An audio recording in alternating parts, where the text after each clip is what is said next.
बनारस एक बार फिर हुआ है रूबरू आतंकवाद से और 4 साल में दूसरी बार।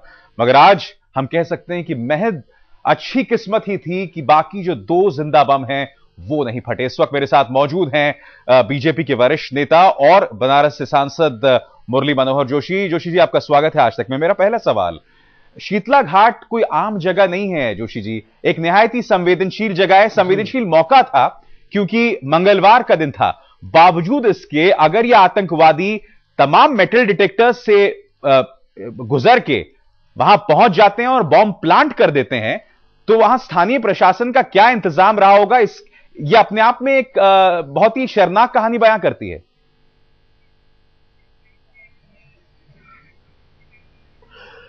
जी हाँ, आपका कहना बिल्कुल ठीक है, लेकिन ये स्थानीय प्रशासन और प्रदेश का प्रशासन और केंद्र का शासन ये सब जुड़े हुए हैं।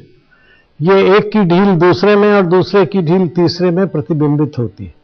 अगर प्रदेश मुस्तैद रहे तो स्थानीय शासन भी मुस्तैद रहते हैं, और अगर केंद्र बिल्कुल इस मामले में सचेष्ट रहे तो प्रदेश और स्थानीय शासन इन मामलों में चूक नहीं कर सकते। तो ये पहली विफलता केवल स्थानीय शासन की नहीं है, बल्कि केंद्र और प्रदेश और स्थानीय तीनों की मिली जुली विफलता है। गंभीरता से मैं अगर कहूं तो जबरदस्त चूक है, जबकि ये मालूम था कि बनारस के घाट पर पहले भी इस प्रकार की दुर्घटना हो चुकी है, बम विस्फोट हो चुका है। और ये भी सब जानते हैं कि बनारस अति संवेदनशील नगर है, धार्मिक दृष्टि से भी, पर्यटन की दृष्टि से भी, और कला कौशल और सांस्कृतिक की दृष्टि से।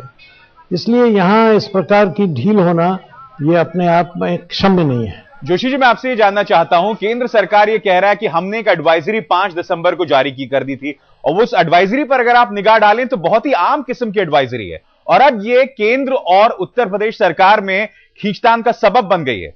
जी देखिए, ऐसा है कि 5 तारीख को उन्होंने एडवाइजरी सारे देश को जारी की थी, क्योंकि 6 दिसंबर के दिन सामान्य तौर पर कुछ उपद्रव न हो, उत्पात न हो, लोगों को एक फौरी तौर पर, एक रूटीन तौर पर वो जारी करते रहते हैं।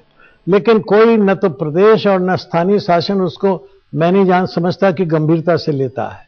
और 6 दिसंबर निकल गया, अगर कुछ थोड़ा बहुत किया भी होगा तो आज 7 दिसंबर को आराम से सो जाओ। ये जो एक हमारी तंत्र की जो आतंकवाद के विरुद्ध खड़ा किया गया है, उसकी बड़ी भारी कमजोरी है।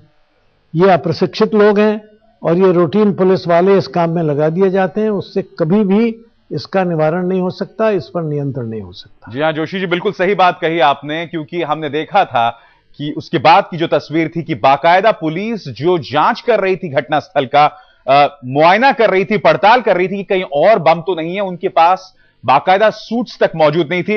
मुरली मनोहर जोशी जी, आपने वक्त निकाला आज तक के लिए, बहुत बहुत शुक्रिया आपका।